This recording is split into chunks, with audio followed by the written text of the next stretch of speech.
selesai masalah itu, Pak.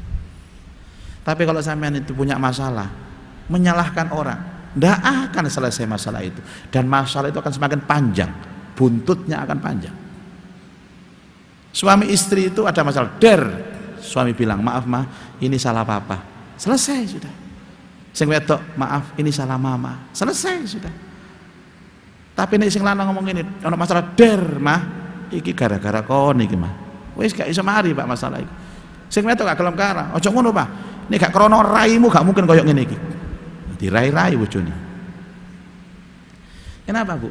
Pak, karena setiap masalah itu sumbernya diri kita sendiri. Sudah, salahkan diri kita, mari-mari. Nanti di hadapan Allah Pak, jangan protes Pak. Terus marono kita ditetapkan masuk neraka misalkan, auzubillahi min dzalik, masuk neraka. Si protes saya, ya Allah, saya ini sebenarnya di surga, enggak ada protes sampean. Oh, sudah ada CCTV-nya kok, ada rekamannya kok, enggak bisa. Setiap ada masalah, apapun bentuk masalahnya, kecil atau besar, maka saya yang salah karena musuhnya ada di sini. Tapi kan saya tidak merasa salah loh, wis gak mari sampean. Gak rumangsa salah iku gak mari masalah wis. Tambah dawa. Nah, itu namanya makrifat kepada diri sendiri. Bapak Ibu, yakinlah bahwa tidak ada musuh yang paling besar kecuali diri kita sendiri. Dan tidak ada penolong dan pelindung yang lebih baik kecuali Allah. Itulah yang disebut pintu makrifat. Ini keterangannya Bapak Ibu, mudah-mudahan bisa dipahami. Dan sekarang kita akan menuju kepada dialog ya. Mungkin dari ini ada yang bertanya, saya persilahkan. Monggo Mas Ghafur.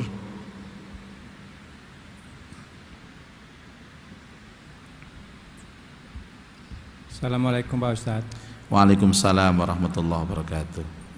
Saya mau tanya, ini pelajaran buat kita yang tua. Kalau misalnya ada pemuda ya, terus mengawini anak kita, ada pada pemuda? awalnya dia menunjukkan seperti orang soleh, jadi sholat, iya. ini. Tapi begitu berjalannya waktu, setelah itu dia nggak pernah sholat sama sekali, nggak pernah puasa, nggak pernah jumatan, terus ya kalaupun mungkin hanya sholat id lah namanya itu.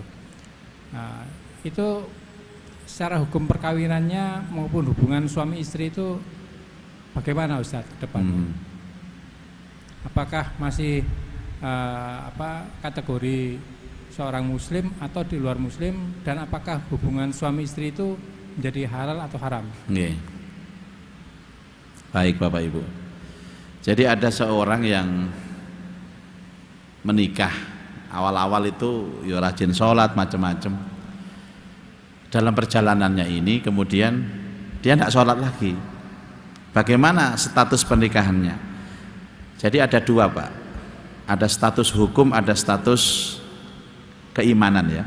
Kalau status hukumnya dia masih Islam, dia syahadat kok.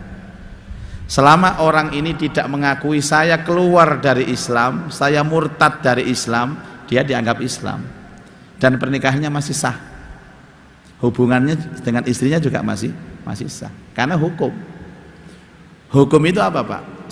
Orang ini kalau sudah bersyahadat maka dianggap Islam walaupun nggak sholat itu kan macam-macam Pak. Meninggalkan sholat, ditinggalkan, ada lagi yang ditinggalkan itu separuh-separuh ya tadi Pak, sholatnya sholat id saja Pak, atau sholat Jumat saja, tapi tetap dianggap Islam.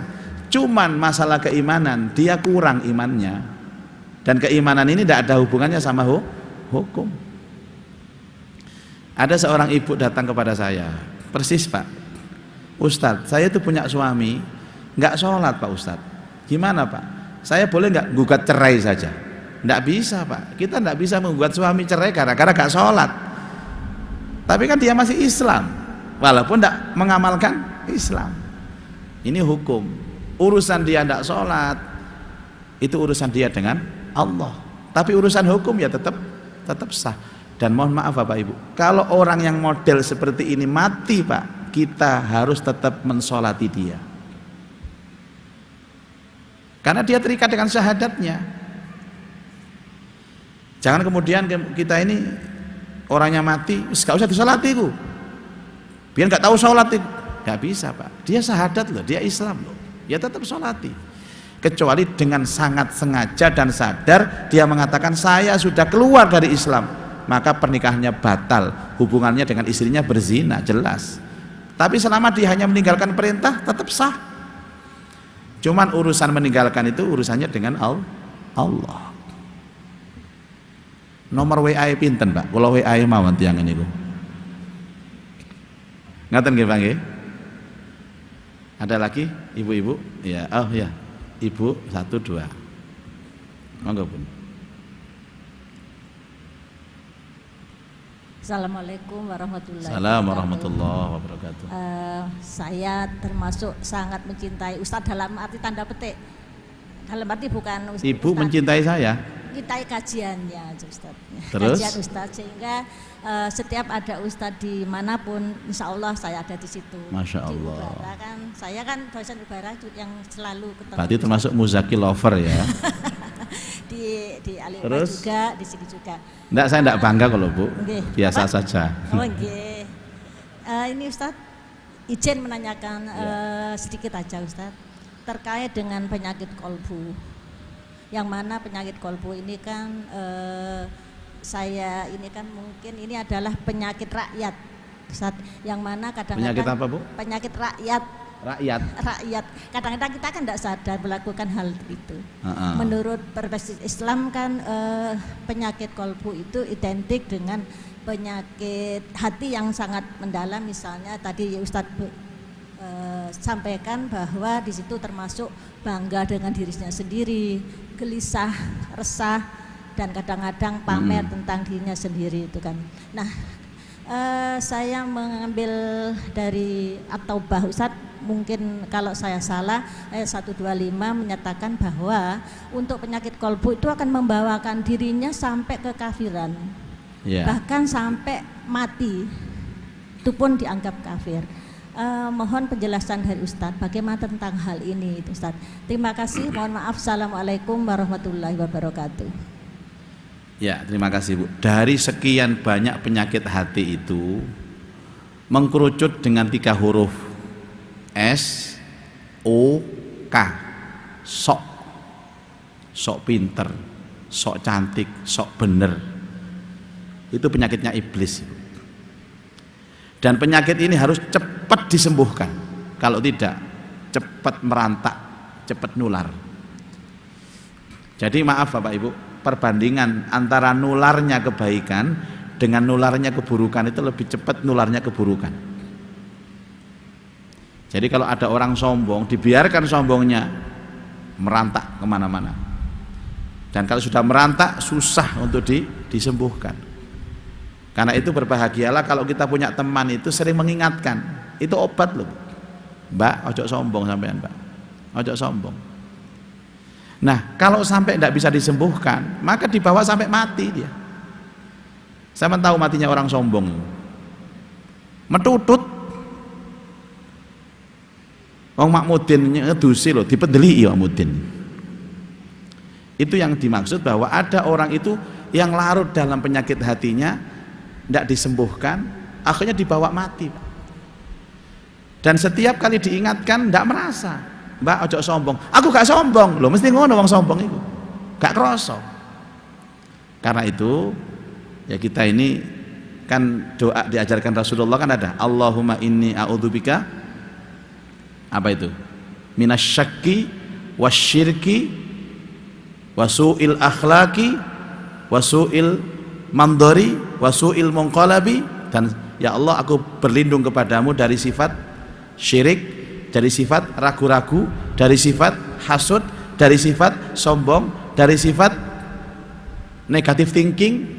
Mohon kepada Allah supaya di hatinya dibersihkan sama Allah sebersih-bersihnya, sehingga nanti mati mboten digowo. Kalau sudah mati bawa sombong Bapak Ibu, enggak tahu saya bagaimana. Fir'aun itu contohnya Pak. Oleh Allah diawetkan jasadnya, di museum Mesir sana Pak. Saya pernah berkunjung ke sana. Saya penasaran, betul sekali. Jadi wajah sombong itu masih ada. Wis dadi jenazah, wis dadi mayit, wis bongkoy lho Pak. Saya ketok sombongnya arek iku. Saya lihat saja anunya, jasadnya itu. Tak tuding ngono. Kon Fir'aun ya. Tibake kon Fir'aun itu. Masya Allah, wajahnya sombong luar biasa. Ya itu contoh sombong di mati ya Fir'aun itu. Sampai sekarang sudah ribuan tahun itu sih ketok, aura sombongnya ketok. Saya dari nanti mereka. Sementara ndelok teng anu mawon, teng HP mawon. Anu mumi Fir'aun muncul, Pak. Ngoten nggih? Ngoten nggih, Bu nggih? Pun terakhir, udah. Oh, sebentar. Ayo, Bun. Ya. Saya gantian ya, Bun. Bismillahirrahmanirrahim. Terima kasih. Assalamualaikum Dilepas sebentar, Bun. warahmatullahi Maskernya enggak kelihatan, enggak kedengaran. Mohon maaf, Pak Ustaz. Assalamualaikum warahmatullahi wabarakatuh. Assalamualaikum warahmatullahi wabarakatuh. Mohon izin untuk membenarkan Pak Ustaz masalah syariat. Syariat itu kan kalau ada masalah kita percaya itu karena Allah dan dikembalikan kepada Allah. Iya. Tapi kami kadang-kadang kalau ada masalah itu kami datang ke orang yang terdekat pada Allah, seperti contohnya Pak Yai atau Bu Nyai, karena kami yakin bahwa mereka itu terdekat karena Allah, di hadapan Allah, maka doa-doanya akan terkabulkan. Kalau seperti itu kira-kira manfaatnya salah atau enggak ya Pak Ustaz? Iya. Mohon petunjuk. Iya. Terima kasih. Assalamualaikum warahmatullahi wabarakatuh. Seharusnya seperti itu, Bu. Kita ini kan nggak tahu jalan menuju Allah. Kita datang ke ulama, ke kiai, punya itu untuk ditunjukkan jalan menuju Allah. Hanya itu loh. Nanti solusinya tetap ke Allah. Tapi kita ke Allahnya kan nggak tahu caranya bagaimana. Minta tolong kepada Pak Yai, pada Bu Nyai. Jadi kalau ke Yai sama Bu Nyai, niatnya ditoto. Saya sowan ke sana itu dalam rangka untuk mencari jalan menuju Allah. Bukan kepada mereka saya minta pertolongan. Ya harus mestinya. Saya juga kalau punya masalah nggak ngerti ya datang kepada orang yang ngerti supaya ditunjukkan jalan menuju Allah. Ngoten nggih? Bunda, Senin depan ya saya jawab. Insya Allah hari ini kita mendapatkan ilmu yang manfaat. A'udzubillahi minasyaitonirrajim. Bismillahirrahmanirrahim. Alhamdulillah Rabbil Alamin. Allahumma salli ala Sayyidina Muhammad wa alihi wa sahbihi ajma'in. Allahumma anfa'na bima 'allamtana wa 'alimna ma yanfa'una wa zidna ilman nafi'ah. Rabbana atina fid dunya hasanah wa fil akhirati hasanah wa qina adzabannar. Wa sallallahu ala Sayyidina Muhammad wa alihi wa sahbihi ajma'in. Walhamdulillah Rabbil Alamin. Subhanakallahumma bihamdika asyhadu an la ilaha illa anta astaghfiruka wa atubu ilaik. Assalamualaikum warahmatullahi wabarakatuh.